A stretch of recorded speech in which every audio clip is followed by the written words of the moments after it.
welcome to another YouTube Live here.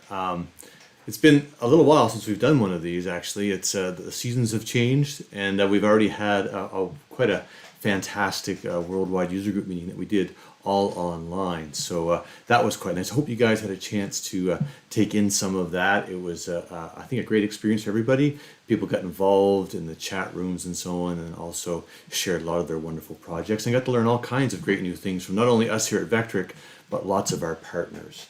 So I'm excited to be back. As I said, we're all working from home still. The seasons have changed this fall, lots of leaves out there. Things are going on. As I said, we are working from home and my wife works from home, so hopefully we won't get interrupted, but we just might. We just bought a brand new little puppy, so who knows what that's going to bring on. So if there's any interruptions, I do apologize, but we'll do our best not to have those. It's almost that time of year again. Oh yeah, speaking of which, there's also a train that goes by every so often, and lately it's been going by more often than I seem to remember, so it may go by, and if I do hear it, then I'll certainly try and pause my talking while it goes by. Anyway, so this year, much different than last year when it comes to Halloween, unfortunately. Things will be a lot different, I think, in a lot of places in the world.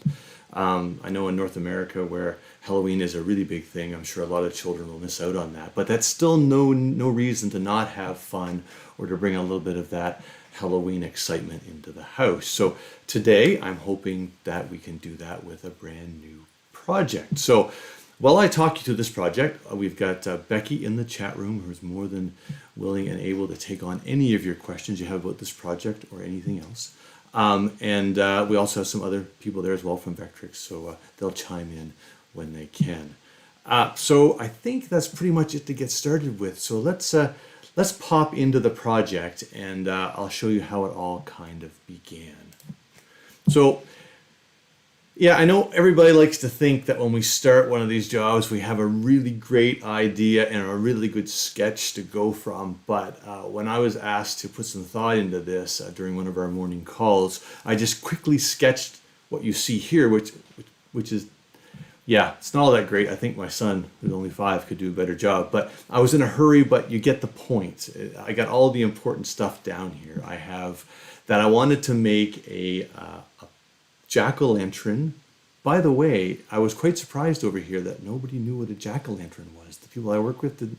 So yeah, it's kind of, maybe that's just a North American thing. I'm really not sure. But anyway, so I wanted to make a jack-o'-lantern candy dish. But the thing I wanted to do was I wanted to do it in VCarve desktop. Now, knowing that we didn't have any pumpkin or jack-o'-lantern clip art that came along free with your software, I had to figure out a way to create it. So I'm going to show you how to create this right from scratch inside of your VCarve desktop software. Of course, if you have VCarve Pro or Aspire, you've got all the tools you need to do this as well. Also, I wanted to make sure that it was a double-sided job. I hadn't done one in a while, so it'd be kind of fun to stretch that muscle again. I wanted to use the molding Toolpath. That's one of my favorite tools for making a bowl. I like the way it can create the underside of a dish or a bowl shape quite easily, so I wanted to use that. And then I wanted to use one of the features that doesn't get used very often in VCarve Desktop or Pro. At least I don't think so. It's the smoothing feature. And that comes in really important while we actually lay out this and develop the pumpkin that we're going to turn into a jack-o'-lantern. Now, before I started this, I did have an idea of the material thickness I was going to use. So you're going to notice that I start off with some inches and millimeters to go back and forth. That's because in the labs, I measured the surface of my material in inches and the thickness with a set of calipers in millimeters. So I'm going to show you how I dealt with that all in this project. So there should be some nice tips and tricks here. I'm going to show you 3 different files. I'm going to start with nothing, move on to somewhere sort of in between nothing and the finished project, and then we're going to go over the tooling in the finished project. I'm going to do this because a lot of these things are redundant and you know how to do them anyway already. So I'm just going to show you what I can in the time that we have. Okay, so to get started, we're going to jump into VCarve Desktop. Now I'm going to go ahead and create a brand new file. Now this file is only here for me to show you how to go about creating the pumpkin shape. Okay, so I'm not going to worry about too much about the details here, but I am going to point out a couple things. First thing I want to point out is I'm going to use a single-sided job to demonstrate this part of the job with, so we'll switch to a double-sided job a bit later. I know the width and the height of the particular piece of material that I had. So it was 13 inches by 13 inches, which is great. But the material thickness was in millimeters, like I had said, and it's 31 millimeters. But you'll see here that in the software, I have it converted over to be 1.22 inches. Now, how did I come up with that? Well, typically, if we were doing one of these projects, and I think I've shown you this before, I would set up my job, start the job, then go back into my job setup, flip back to millimeters, put in the right number, flip back to inches, and it would do all the math for me and so on. But there's actually an easier way of doing that. So let me show you that here. So right inside this field, as we know, we can do math in pretty much any field in VCarve Desktop Pro or Aspire, actually any of our software, that will accept numbers. So in this case, what I'm going to do is I'm going to put in the 31 millimeters, and I'm going to multiply that by I. And so what that's going to do is telling our software to convert 31 millimeters into inches. And if I press equals, you'll see that that's how I get that number in there. Then you can do the same in reverse. So if I have that number in inches, then what I can do is I can multiply that by m, and that will convert that to millimeters, and press equals. And there I go. Bingo, it's all worked out perfectly. So let's just go ahead now and let's convert that back to what it needs to be. 31 times I, and we're going to go equals. Then we have that in inches. So that's a really quick way of converting back and forth. Again, I'm just modeling in this, so I'm really not going to worry too much about where I'm going to be zeroing from. My datum is the bottom left corner. You can put it wherever you want to put it. I do need to make sure, though, that I'm choosing a very high modeling resolution. I want to use, because I am going to create a model, I'm going to actually do some baking. So it's important that, well, indirectly baking, I'm going to be, I need all the pixels I can, okay? So you want to set that to very high, and then we're going to use, well, whatever material you'd like to. I'll use Canadian maple, of course, and then we'll click OK. So again, like I had mentioned before, I wanted to use the clip art that comes free with your software. So if you think of what a pumpkin looks like, it usually has some little bumps. It kind of looks like a really big red or green pepper, but with some extra bumps. But I had to minimize the number of bumps I had. So I'm going to go with 3 bumps on my pumpkin. One will be pretty much straight on, and then the other 2 bumps will be kind of in the back a little bit, okay? So to do that, what I'm going to do is I'm going to go over to my clip art tab, and I'm going to take a look through the clip art that I have installed with my software. So I look under my clip art stuff, and I look down under domes and dishes. And so the first thing I want to do is I'm going to bring in my flat rounded dome. So essentially that's a dome with a little bit of a rounded side and a flat top. So we'll bring that in, and there it is right there in the middle of our job space. I just double clicked on it and it was put perfectly where I needed it to be. And then I'm going to use this dome up top. Okay, so I'm going to add a little bit more shape to it by adding this dome to it. Now, if we go ahead and take a look at our 3D view, you're going to see what we get. And that definitely does not look like any part of a pumpkin that I know of. So I need to go ahead to my modeling tab and have a look at that and switch up how these different components are interacting with each other. So I'm going to go ahead and right click on my dome, and I'm going to change my combine mode to add. So what that's going to do is adding that on top of that flat dome shape that I have. So it's going to, the edges of that dome are going to round over even a bit more and look a lot nicer. And so there we have it in the end.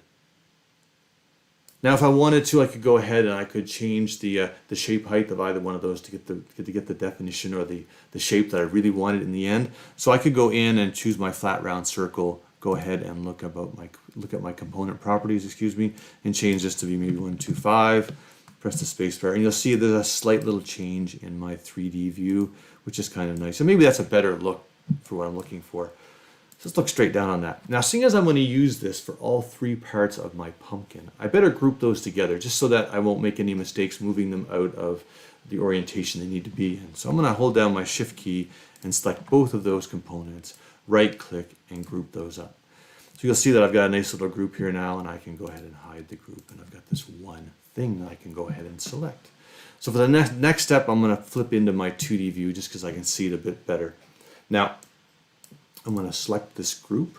Holding down my control key, I can just kind of drag it off to the side a bit and then let go of my mouse button, and you'll see that automatically, because I had my control key held down while I did that, I'm going to get a copy there. And now I can take this and I can mess around with the shape fit. So I think that this part of my pumpkin needs to be a little bit more like that. I think probably it needs to be angled just a little bit, and it needs to be a little bit smaller so it looks like it's kind of in the back background a bit.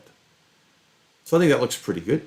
Now for the next bit, what we're going to do is we're going to flip back to our 3D view again. So there we have what kind of looks like, if you really stretch your imagination, half of a pumpkin.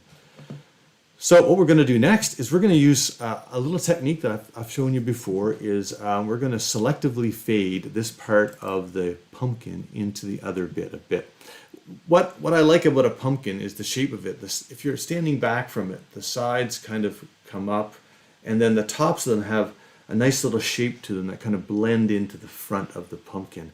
And as a relief, that's sort of what you need to look at. So if I choose this, triple click on it and bring up my floating properties dialog box, what I can do is I can select fade, and I can drop my 2 anchor points, one right here and one somewhere's in here, not all the way to the right of my component, but somewhere's in the middle there. And I'm going to click there, and it's faded 50%, so that's fine. I can move it out of the way here a bit and take a quick look at that. And that's looking a little bit better. The middle is a little bit thicker than what I want. So maybe what I'll do is I'm just going to go ahead and change that to just slightly. And that looks better right there already. So now what I'm going to do is I need to actually copy this side of my pumpkin over to the other side. So with that selected, if I hold down my control key, which means copy, my shift key, which means across one of our axes, and I'm going to press H, and in a second you'll see that it will update, and I'll get another one on the other side of my pumpkin. Now, you might say that looks a little bit more like a green pepper than a pumpkin, but I think it's looking pretty good. It's coming together okay. And in the middle we can make, in a second we can make a few other changes that'll make it come together a bit better. But for now, what I want to look at is this transition right here isn't really as smooth as I would like it to be. Now in VCarve Desktop and Pro, you don't really have any modeling tools to work with. We've given you a few, which is pretty much smooth and slice, and besides that, you can't do a whole lot.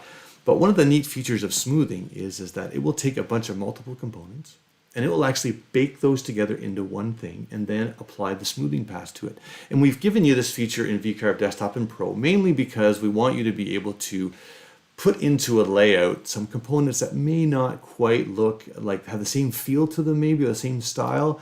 And if you bring them in and then you smooth them together, it kind of makes them look a little bit nicer together. So that's why it's here, and it does come in quite handy. So we're going to go ahead and shift select all of those different groups that we have, all 3 of them, and we're going to go ahead and smooth that. So as soon as I click that, I'm going to get this little warning that pops up. And it says the component needs to be baked before it can continue. Well, like I said, we don't have baking given to us in VCarve Desktop or Pro, but this will do that for us. So we can go ahead and click OK. So it's going to create one component. You'll see in a second we only have one component left. And now I can go ahead and smooth this. So I'm going to turn it all the way up to maximum. Oh, I'm going to make sure that I preserve the transparency. And there we have what I think is looking more like a pumpkin all the time. And I can actually go ahead and bake that if I would like to, and do that again one more time, just to really give it that look that I'm looking for. And I can click OK. Now it's looking a little bit more like a pumpkin, but I think a pumpkin is a little more wider than it is tall. So if I go back to, I can do it right here. I can just select my component in the 3D view, hold down my shift key, and I can stretch it out a little bit. And there we have what looks to be, I think, a pretty nice looking pumpkin. Now you'll notice that over in my component tree here, I've got quite a long handle here, or name, for that one component that I have. So let's just quickly right click on that, and we're going to rename that to pumpkin. And that way it fits nicely into our component tree, and it looks pretty good. Now, the next thing we're going to want to do is, this is a dish shape. So obviously a positive pumpkin is not going to do the trick for us. So we need to go ahead and right click on that and change that combine mode to be subtract. So now we have a negative shape, looking more like a dish all the time here. And best practice is always, when we do something like this, to add in a zero plane or a modeling plane here. So we can go ahead and add that in. Now that's there for a particular reason. I'm going to use the outside vector of that pumpkin shape to define the limit of my tooling. And if for some reason there's a gap between that vector and the pixel, then my tool could potentially fall into that little gap and make a little bit of a divot around the outside of my pumpkin. And putting in that plane in there eliminates that because there's something there for the software to see, and it's not expecting just to fall off the edge. Okay, so that's why that's in there, and you should use that if you're going to use like a B style model from Design and Make or something that's in a dish. Make sure you add in your plane there to kind of keep everything nice and clean around the edges. Okay, let's go back to our 2D view just for a second. The next thing we're going to need to do is get an outside vector of that particular pumpkin shape that we have. So with that selected, we can just create a boundary around that. And there we have all the bits that we need to pretty much get started with our jack-o'-lantern candy dish. And that wasn't too bad, was it? That was kind of neat. So let's go ahead now and hop into the halfway point of the file that you're going to receive in the end. So you'll see here that we have in the 3D view the end pumpkin that you're going to get. It does have an extra component there, and I'll talk about that in a second. This has all been sized up, and the thickness is proper for the material that I have. So you'll see that I've taken that and I've converted it into a double-sided model. Okay, that's obviously important because I want to do the other side of my dish. All of these settings are the same. I'm going to zero off my material surface. My datum is going to be set to the lower left-hand corner for sure now. I'm going to flip top or bottom to top, excuse me, when I flip over my wood or my material. You'll notice on our particular machine it's actually left to right, just the way the orientation of our machine is, but in the software it's bottom to top. And you can choose whatever flip you want to do, whatever you're more comfortable with. Again, I have a very high modeling resolution, and I'm using that Canadian maple. Okay, I'm just going to click cancel because I don't need to worry about all that. So let's have a look now at our modeling tab here, and you'll see that we have the same setup we saw a second ago. We have our pumpkin over here, which is the guy in the middle. We have an extra dome that's up here. I thought that in a second you'll realize why that's there, but it's actually the top of the stem. I wanted to have a little bit of a cupped recess in the top of my stem, so I added that in as a little extra flare, I guess you could say. And then there is the zero plane in there like you saw me have a minute ago. Now what I'm going to do is take a look through the actual layers that we have. Okay, we've got some extra layers here. We've got a layer 1. Oh, actually, you know what I should do? This isn't going to make a whole lot of sense until you actually see the vectors. So let's just go ahead and flip to our 2D view. And there we go. That makes a little bit more sense. We'll take a look at our layers now. So we have a layer 1, which is where what makes our pumpkin a jack-o'-lantern, the eyes, the nose, and the mouth. The vectors for that are going to live. We have the profile vector, which is we took this vector that you saw me create a second ago, and I offsetted that out, the thickness that I wanted the top lip of my bowl to be, and then I quickly sketched in a stem, and I merged those two vectors together to come up with that green shape that you see there. And then we have the actual layer for the molding toolpath, which is on the reverse side, and for now we're not going to talk about that, so I'm going to go ahead and hide my view for the other side. So you'll see that right now you can see the profile that I'm going to use for my molding toolpath on the other side, but I'm going to hide that so we don't see that and it won't get in our way and won't get confused. Okay, so let's have a look at the eyes, the nose, and the mouth of my pumpkin, or my jack-o'-lantern, I guess. So in order to make I needed to come up with a method to cut those out. So not out totally, but just put a recess there. So the simple thing would have been just to use those vectors and project a pocket toolpath onto the 3D component. That would have done the job perfectly without any problem at all. But what I wanted to have happen was to simulate something like in this jack-o'-lantern here, where when you cut out the eyes, the nose, and the mouth, you get a sense of the actual wall thickness of the pumpkin once all the insides are removed. You know, the candle kind of glows in there and gives you that nice sort of Halloween feel. So I wanted to kind of simulate that. So I thought about that for a second. I came up with this little plan that I'm going to show you right now. Again, you can't create components in this, so I had to use stuff that was already available for me. So first of all, let's just go ahead and create a brand new level here. And we're going to call this one, we'll rename it mouth. Okay. And we are going to make this a subtract level. So anything on this level is going to be subtracted. Okay, so it's going to be a recess. And then we're going to go ahead to our clip art tab, to our clip art again, and we're going to go down to the same thing, domes and dishes, and we're going to grab this flat round one again, and we're going to bring that in. Okay, now if we take a look at our 3D view, you'll see that we get this sort of thing going on, which isn't what we want. But if we could keep just the bit that is where the mouth is, then I'd have sort of that a little dish shape. It might kind of look like the wall thickness of the inside of the pumpkin. But I'm going to be honest with you. It didn't come off in the end as nice as I wanted it because of the depth of the actual jack-o'-lantern. It wasn't as obvious in the end, but it looks really cool in the software, I have to say. So if you did take this in the end and maybe make a smaller candy dish where you had a little bit more Z height, a little more thickness to work with, then this would come off really quite nice, I think, in the end. So I waffled on there for a second. Sorry, I'm going to go back to my stuff here. So let's go back to my modeling tab for a second and back to my 2D view.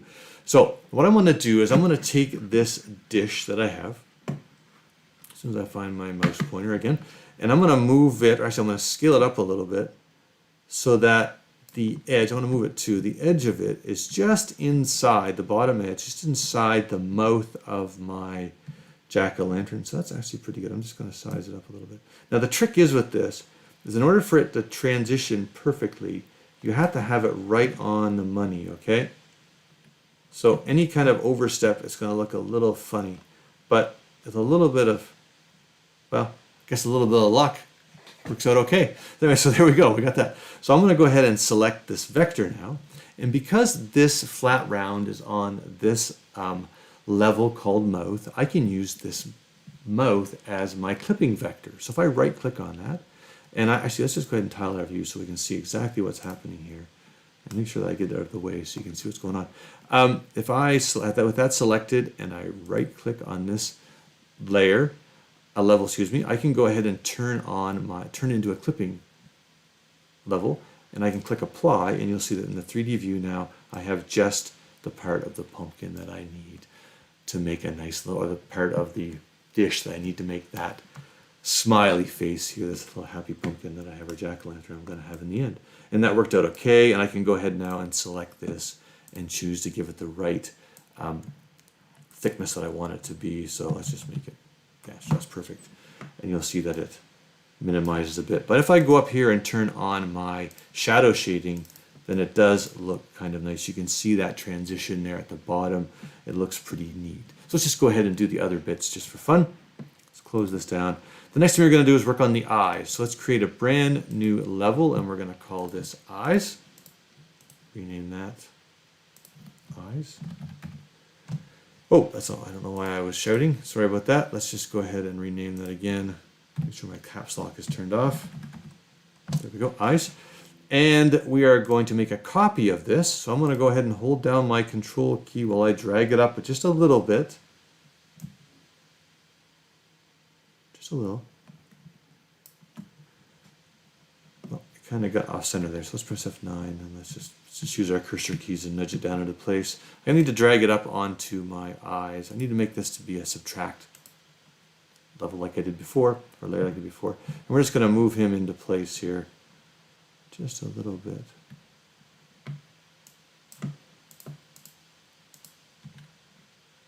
Slide it over so I can see what I'm doing. I'm just using my cursor keys to nudge it down into place. I can zoom out a bit and get some bigger steps if I'm not quite where I want it to be.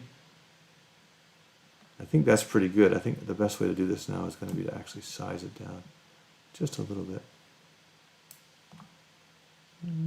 That's all right. So now we can go ahead and select those two vectors again, select the eyes level, and we are going to turn that into a clipping level, and we're going to hit apply, and you'll see now that I've got my eyes. Worked out pretty good. Next thing we're going to, oh sorry, then we need to go ahead and change that shape height here to be the, oh, that is perfect. It's great because I copied it from before, so I remembered, so that's perfect. Okay, next thing we're going to do is the nose. So let's go back to our clip art, and this time we're going to use the flat rounded square. We'll double click on that, and this one's really easy to do. We're just going to go ahead and move it up into position where it belongs. That looks pretty good. We're going to nudge it into place just so that, again, the lip is just inside of that vector. I know it's kind of hard for you guys to see, but I can see it. And I go back to our modeling tab, and I didn't do the right steps here, or at least I'm going to do the right steps, just not in the order that I'd like to do them in. Insert in a level. We're going to call this nose. right click on that. We're going to make that a subtract. We're going to just move that square up there where it belongs. We'll grab the nose. We're going to right click on the nose level, and we are going to turn that into a clipping one, and off we go. Now, if you have never used clipping before, it's important that you notice that in the 2D view, you can see the whole component. In the 3D view, you only see the part that is inside that clip vector that you have there. So it makes it really nice. You can only use bits of a model or bits of a component if you'd like to, like I did here. And then we'll go ahead and change the shape height of this to be 0.125. Close that down. And there we have it. So there is the front of our jack-o'-lantern. So quickly we turned a pumpkin into a jack-o'-lantern pretty easily. Okay, so now the next thing we're going to need to do is take a look at the back side of this. Okay, let's just go ahead and flip over to the back side, and we'll see that we have some vectors here set up. So this vector here is that offset vector that I would have copied from the front. So if we go back to the front for a second, that green vector here was I offsetted, and I told you that I made the stem with, merged it together. I just copied it to the back, and that's where it belongs. And then I offsetted inwards that vector because I wanted to include the stem into it, the wall thickness that I wanted it to be. So I'm going to use this blue vector as the rail for my molding toolpath, and this is the cross section that I'm going to actually move around or extrude around using the molding toolpath around that to create this dish. So I want to point out a couple things about this. If I select this vector and I press T on the keyboard, you'll see the height of it is only 1 inch. You're going to need that information for the next file that I show you. I didn't want my molding toolpath to cut all the way through my material because on the top side, that's where I'm actually going to put my tabs, is on the top side. And if I did cut all the way through, then there was nothing to hold it onto or in my material, and that would be bad. So I've actually made it a bit shorter than what it needs to be, about 1/4 inch shorter or 0.22 of an inch shorter than what it needs to be. This distance here between this point here and this point down here is the actual thickness of the offset. And then I've added this leg in here. And I added the leg in there because I wanted some extra control in the molding toolpath, and I'll talk to you about that in a second when we show you that. But this width here, this leg is about as wide as the 1/4 inch end mill. It's a little bit bigger, a little bit longer, than what I'm going to use in the CNC machine to cut this. That way everything will work out fine. So I'll show you that in a second. So I think that's pretty much all the bits I need to show you here with regards to this particular file. Okay, so let's move on to the file that you'll receive if you choose to download this project from your V&Co account. So let's just go ahead now and flip over to that. Okay, so the first thing you're going to see is you're going to get this normal notes that's going to pop up. Make sure, because I'm going to include some tool paths with this, that you read and understand all of this information, that you adjust the tool paths so they're safe and appropriate for your CNC machine, okay? So make sure you know that and you check all of this stuff out before you even run this at all, okay? And we're going to click OK. So here we have our finished set of 2D elements we're going to need. The job setup is just what you saw a minute ago. What I have added in is a new layer called dowels. Because it's a two-sided project, I needed to actually have the dowels in here. I needed to copy those to the other side of my project so that everything lines up when I flip it. So if I flip to the back side, you'll see that there are the dowel holes just to flip the other way, and the software takes care of that. All you need to do is in your 2D view, just select the vector and right click on it, and you can say copy to the other side, and it'll automatically flip it over and put it where it needs to be so they line up. Okay, so that's there, and everything else is pretty much the same. So let's have a quick look at the tooling for this. And let's go ahead and tile our views, and to tile my views, I'm just going to hit page up on my keyboard, and there we have it right there. And I'm going to see if I can scoop myself somewhere where I'm not in the way here. So let's just go ahead and get my mouse on the right screen. Slide myself over here for now. We don't need anything over here. So that's great. Perfect. Okay. So let's have a quick look at this toolpath. So there's actually going to be 4 toolpaths on the front, and there are 2 on the back, or 3 on the back, including the dowel one that we're going to use to cut the dowels into our wasteboard. And these have been ordered in the order that I want to cut them in, so that I'm not going to have to do a pile of tool changes And also I wanted, yeah, that's pretty much it. Just I was being lazy, I guess, didn't want to do any tool changes. So the first one we're going to do is the dowels, okay, which is a pretty basic thing. We've all done this before, I'm pretty sure, where you're cutting through your material, just slightly through your material by 0.1 of an inch in this case. So Z tells the software to use the material thickness that I set up, and it's going to add 0.01 to that. So it's going to go a little bit deeper than that. I'm using a nice 1/4 inch end mill that we have here. I'm going to use the offset tooling, so it's going to end up cutting down, which is kind of nice. I'm not going to worry about the ramp and plunge moves. The vector selector isn't important at all. We're just going to go ahead and rename it and create that tool or calculate that tool path. I do not want to project it onto the 3D model. Like I had mentioned before, if you opted to not use the clipping and you wanted to project a couple pockets onto your 3D component, then you could use the pocket toolpath and make sure you have that option selected so that it projects it onto the bottom of your bowl, and it will go down the depth that you set. Let's just go ahead and calculate that. It's going to tell me right away that I'm going to cut through my material, and that's okay. And I can go ahead and preview that visible tool path, and there you go, and you can see it's actually cutting through. You can see the blue through the other side, so that's perfect. The next will be our roughing pass. So I'm going to use that same 1/4 inch end mill again. I'm going to use my selected border or boundaries, selected vectors to contain my tooling, and that's going to be this vector here and the top of my pumpkin stem. Going to make sure that I don't use a boundary offset for this. I don't want to roll outside the edge of that because I don't want to touch the top of my material. I'm going to leave a little bit of an allowance behind, and that's pretty much it. Everything else is pretty much standard Z-level roughing. That's great, and we can go ahead and calculate that. And then I will preview my tooling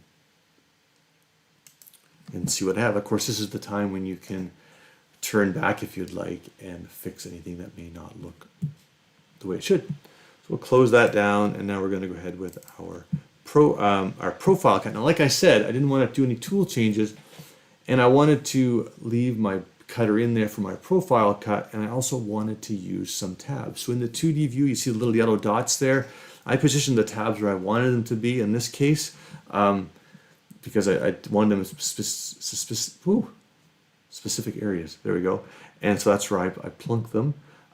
You'll see at the top, I have a start depth of 0, but I'm only going down 1/4 inch. So I'm not going to go down the full depth of my material like I would on a traditional cutout pass. I want to keep my tabs at the top of my material. I'm going to use a 1/4 inch end mill for that. Okay. And I am going to go outside the vector, obviously. I'm going to add in some tabs here, but you'll note that my tabs, the thickness of my tabs, especially, is only 0.2 of an inch. Although I'm going down 1/4 inch, it's only going to be 0.2 of an inch thick. So I'm actually going to scratch the top of the surface outside of the edge of the lip of my bowl on the top. And that's going to help me when it goes to finishing. I didn't want to chance chipping any of the top edge with my saw, which I've done all the time, or half cut down through a tab and it break off and make a mess. So I put that mark there so I could cut from the front and everything would be all right. And that's all fine, and we didn't want to ramp in or anything like that. I gave it a name. Again, I'm not projecting this onto a 3D component, and we'll go ahead and calculate that, and we'll preview that visible tool path. And there we have those tabs. You'll see them. But again, I haven't cut through the material.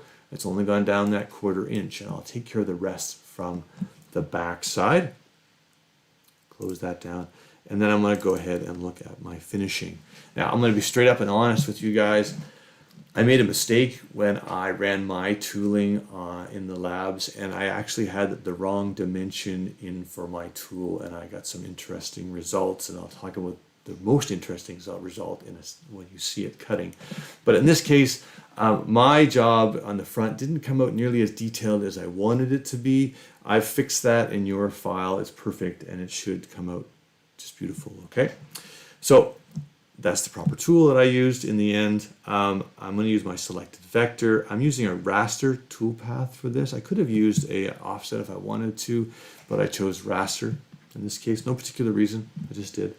And I named it appropriately. And we're going to go ahead and calculate that. And it's time for a drink of coffee or tea. It takes a second to do that because it's a tapered ball nose, quite small in the end. And we can go ahead now and preview that visible toolpath, and you'll see it cleans up really nice in the end. And I colored that toolpath orange so you can get a sense of what I wanted to have in the end. I wanted to paint the inside of my pumpkin orange and the top lip orange. I couldn't do that in particular the way this is set up, but you get the idea of what it is. And actually, I like this better. So in the end, I may have actually sanded the paint off the top edge there, which would look kind of neat. Something for you guys to do. Maybe put green in the top. That'd be kind of cool. Anyway, sorry, off on a tangent there again. So let's go ahead and close that down. And that was exactly what I wanted to have happen. So let's flip to the other side and take a look at our molding toolpath.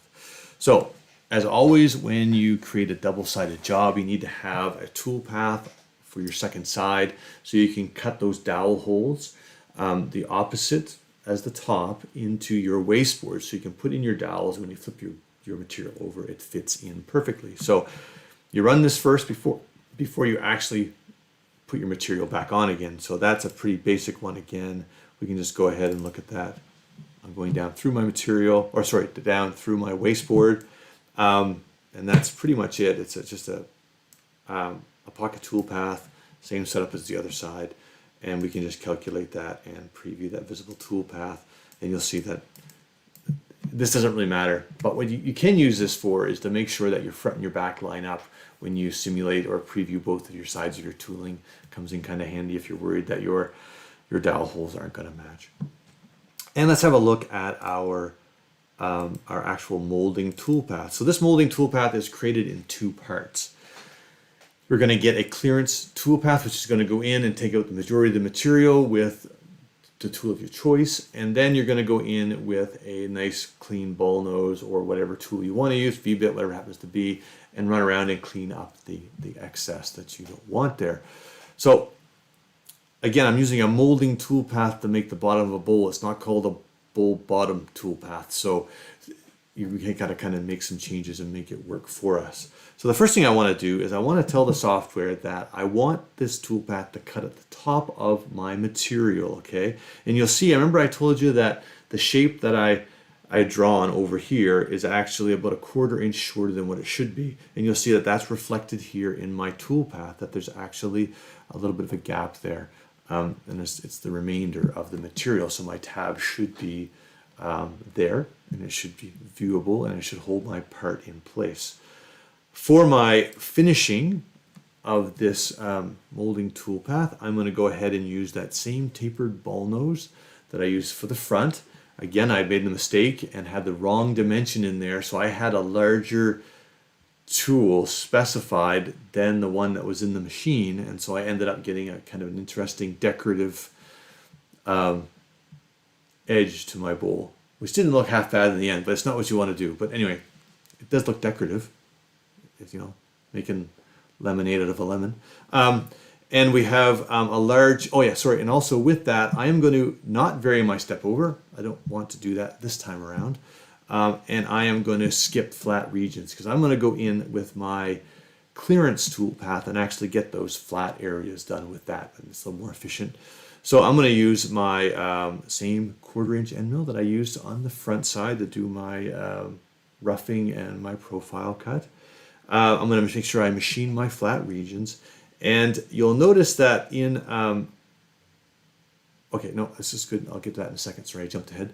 I'm going to leave a bit of a machining allowance behind, so that way I've got some material to remove with my tapered ball nose. And not going to create sharp corners, excuse me. And a boundary offset. In the job that I cut, I did actually have a boundary offset in there of 1/4 inch. So you'll see that I actually come up the edge of my bowl a little bit, which I didn't mean to do. No, I'm sorry, that was on the front side. This one is right. See, I told you get the right tool paths in the end. There's no boundary offset at all. I took care of that boundary offset by this leg here. Okay, so I added my boundary offset here. If I got the software to do the automatic boundary offset, then it would also do a 1/4 inch across the top of my material. And you will see that my material wasn't flat. So if I had done that, I would have had a recessed lip around the bottom of my bowl, which would not have been a good thing. So I decided to leave that out of the toolpath, but create that in my actual vector that I'm going to use. Okay, And I'm going to go ahead and calculate that for you. And there we have that. And you'll see that we have it creates two tool paths, the finishing one and then also the clearance one. Okay, the clearance one we're going to run that one first. So we'll preview that selected tool path first. You'll see that it gets in there. And you'll see right away that my tabs have survived, which is perfect. That's exactly what I wanted to have happen. They're there. You'll notice I have some steps here. Well, those steps, just to give you a little spoiler here, like I did a minute ago, you'll see those steps in my finished bottom of my bowl because I had put in those wrong dimensions. But in this case, if you have the right tool in your machine and you preview this tool path, then it should give you a nice clean edge. And you'll see that even though I didn't vary my step over, it still looks really quite nice here in our 3D preview. So I'm happy with that. And it looks pretty good in the end. Okay, so that's that. So there we have all of our tooling. So if we go ahead now and we're going to reset our tooling, we're going to preview all of our sides so we can get a good look at the full thing all together. We'll maximize our view. We'll flip to the front side. Now I want to show you another top tip. You can do this either with your front and your back of your 3D model or of your job if you want to.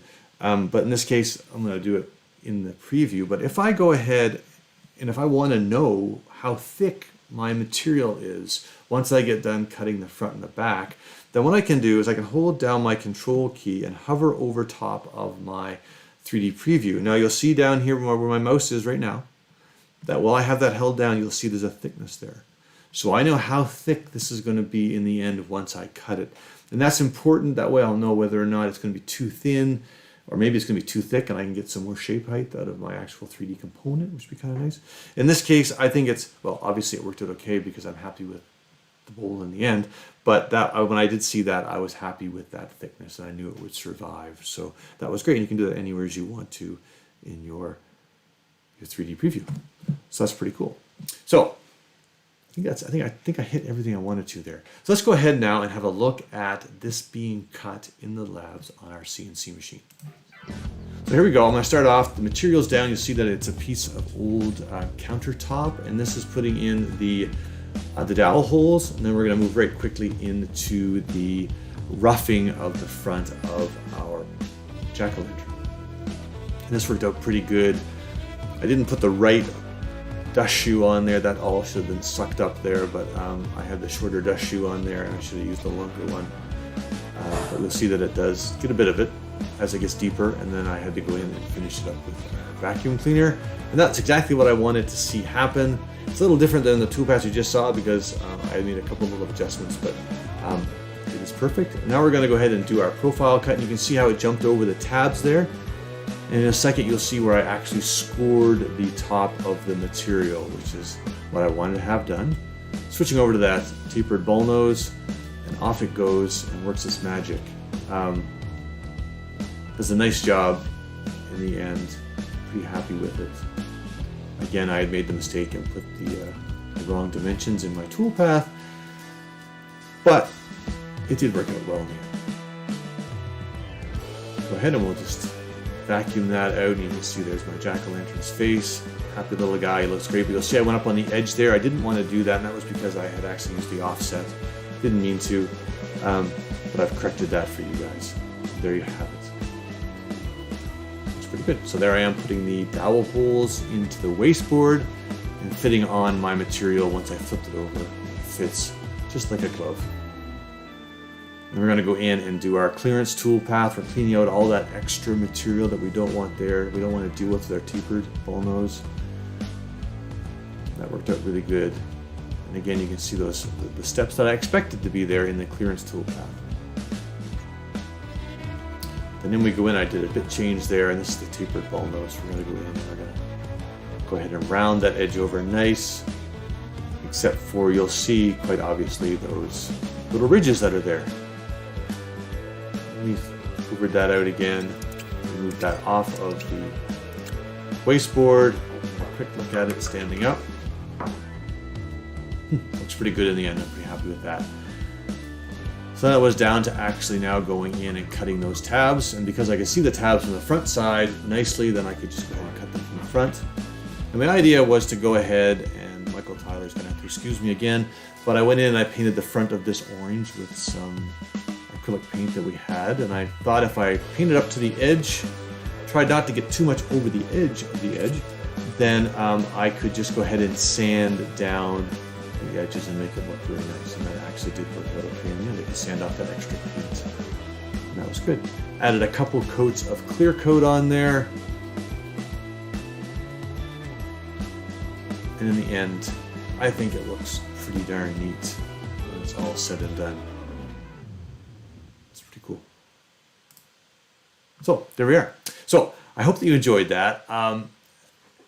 This is something that I never thought of until just actually earlier today, is that this doesn't need to just be a Halloween decoration. If you wanted to create something for fall, then you could just not bother to put the face in it to make it a jack-o'-lantern, and you could have a nice pumpkin dish to make, just to have around all season. Fill it with, I know a lady who's got lots of acorns in her backyard. You could fill it with that, or maybe you could put some conkers in there, or whatever it happens to be that you want to put on display, apples or whatever it is, for the fall season. I think that'd be kind of nice. When it's all said and done, like I said, I'm happy with it in the end. If I had have obviously used the right numbers, then it wouldn't be as rough on the inside. I would have a nice clean finish here, but actually it's not so bad in the end. The back, I wouldn't have this interesting step over here, this interesting detail that I have, but it is interesting, so that's great. And I think, like I mentioned earlier, I probably would go ahead and sand off the top of this lip to kind of just keep the inside of this orange and maybe the top of this green. I think that would be kind of nice. Or maybe even just a darker brown stain would be kind of cool in there. And that might have made a nicer finish on it. But overall, I think I'm pretty happy with it. So there we go. Now, first, I'd like to end this all off by thanking Becky, of course, in the chat room for her time and answering any questions that you may have had. If she hasn't got to them, please make sure you put them below, and we'll get to those after this is all done. If you like this video, could you please give it a thumbs up? If you haven't subscribed to our channel yet, please do. That way you'll get notifications when we do other live events like this, along with any other video content that we actually publish on YouTube, which is great. And if you want to make your own, head over to your V&Co account and download the free file. It's available right there, right now for you, right now. If I haven't said right now enough, it's right now. And you can download it and cut it yourself. And if you do that, please either post it in the Vectric user forum so we can see it, or post it socially out there so that, and tag us in it so that we can see it, and give it a thumbs up, okay? Anyway, thanks so much for being here today again. I really appreciate it a lot. We all really appreciate it a lot. So I really hope that you're still having lots of fun. You're really making great stuff. And from all of us here at Vectric, until next time, please keep safe, and and enjoy Halloween as much as we can this year. Okay? Thanks again. Can't wait to see you next time. Bye-bye.